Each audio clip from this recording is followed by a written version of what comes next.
It's great to be chatting with you. It really, really is. I'm a huge fan of season one. I think as are most horror fans. And I've been trying to come up with any type of questions that you haven't been asked, but I bet you've had them all at this point, haven't you?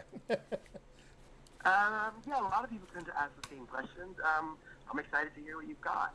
Well, I'm just kind of curious how. Well, first off, were you a fan of the Evil Dead? Were you familiar with it? Did you know of it before taking this role?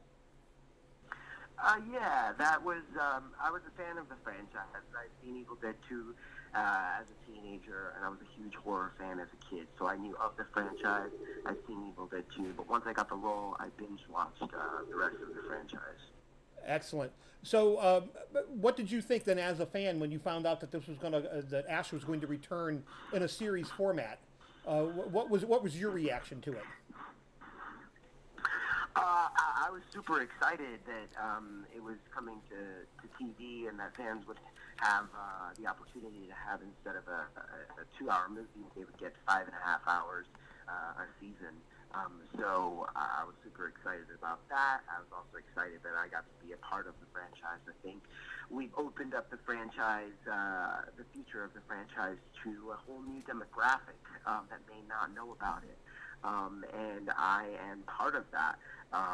As a Latino actor, I feel like we are reaching a whole new demographic age-wise, and I'm just so glad that the franchise decided to sort of diversify itself with the choices that they've made, bringing it to television. Your character Pablo, I mean, was like instantly embraced. I mean, I know just within I'm a host of a podcast, a weekly podcast called Horror News Radio, and when this premiered on Stars, instantaneously, Pablo was just like the talk of the town, and it was great seeing them go there with that, bringing in all these new characters. Do you feel they can remain true to the Evil Dead franchise in the future, yet still take it in a completely different direction? I think the one thing that I have learned from going to conventions and meeting fans is that we didn't know what the audience reaction was going to be to the new characters. And I think that we've opened up so many doors and realizing that the evil force is not just affecting Ash, it's affecting the entire world. And now we have somewhat of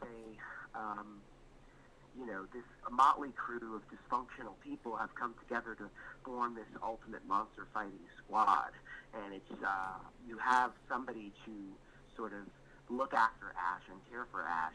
Pablo idolizes Ash, and in idolizing the idiot that he is, Pablo comes to understand the kind of man that he wants to be, and he, discovers that he himself can be a hero. And I think that he's the eyes and the ears of the audience, and they relate to that.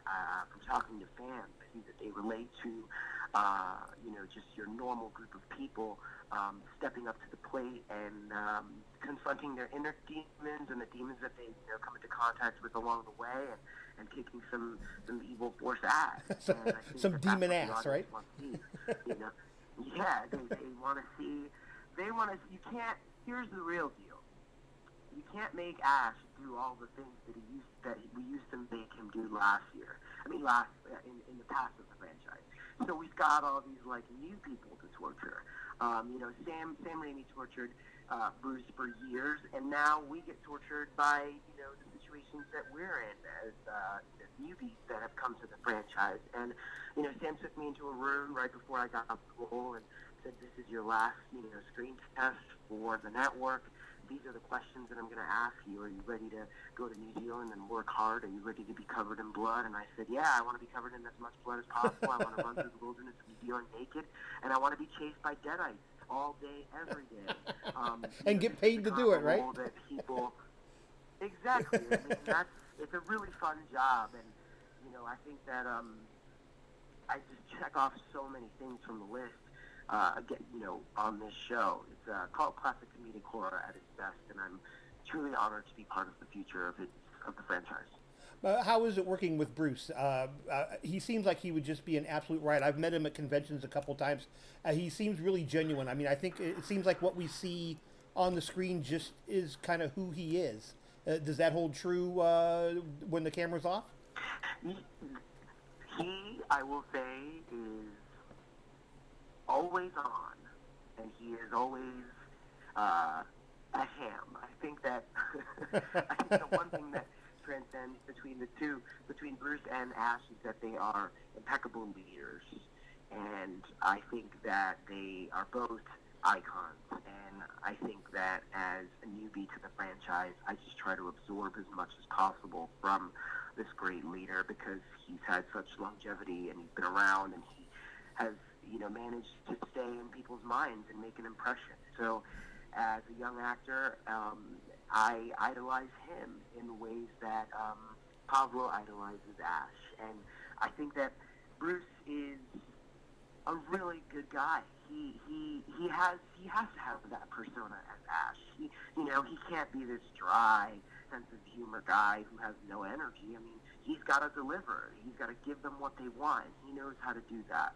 He knows how to take care of us when we're working, whether it's on and off set. He is always a really great example, and you learn so much from him. And when we're not working, he's chartering a boat and taking us, in the middle of the water in New Zealand for Easter. And we're having a great time. We're swimming the shore, and he's being chased by a drone that we have from one of our directors.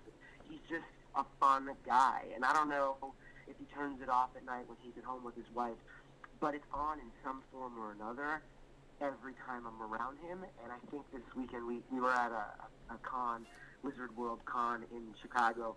I was in awe of how he manages to, it's always authentic. It's not forced. Yes, there is a persona behind Ash, and the man is Bruce, but somehow it's always authentic, and I think that's what people love about it. I would have to agree 100%. Now, of course, the Blu-ray of season 1 making its rounds. I've already got my copy. Fantastic stuff. Are we going to have a longer season 2, or is season 2 going to be truncated like season 1 was? Season 2 is going to be the same amount of episodes. Some of the episodes are longer than others, but we definitely pack in. I was shocked, particularly because I was the a lot of the torturing and a lot of the things that happened were happening to Pablo. So I was so shocked how we were topping ourselves each episode. I had a fan come up to me this weekend and said, I saw the season 2, first episode, and you guys have already surpassed all of season 1 in that one episode. He said he got more in that first episode of season 2 than he got in an entire season. So we know we have to keep setting the bar higher and higher. I just don't know, how high we can go. So, yeah, I mean, we've got 10 more episodes, and hopefully, as Bruce says, we will continue to make as many more seasons as the fans want. That's what we're here for. We certainly didn't bring back the franchise to dissolve it, within 1 or 2 seasons. So my hopes are that we keep going. Fantastic. I know I enjoy the heck out of it. It sure makes Sunday evenings something to look forward to once they start airing again.